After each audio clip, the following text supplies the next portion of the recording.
India கூட்டணி தலைவர்களிடையே ஒருமித்த கருத்து இல்லாததால் அந்த கூட்டணி மக்களவைத் தேர்தலில் வெற்றி பெறாது என மத்திய இணையமைச்சர் எல் முருகன் தெரிவித்துள்ளார்.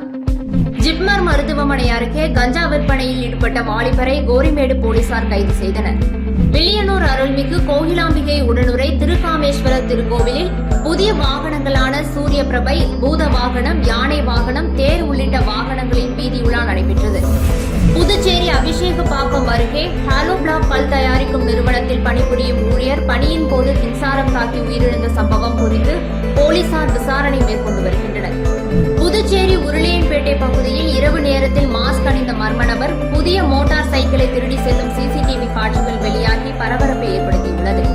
மரக்காணத்தில் இருந்து புதுச்சேரிக்கு மீன் ஏற்றி வந்த ஆட்டோ மீது கார் மோதியதில் 5 பேர் படுகாயமடைந்த சம்பவம் குறித்து போலீசார் விசாரணை மேற்கொண்டு வருகின்றனர். இதுபோன்ற பல சுவாரஸ்யமான செய்திகளை உடனுக்குடன் தெரிந்து கொள்ள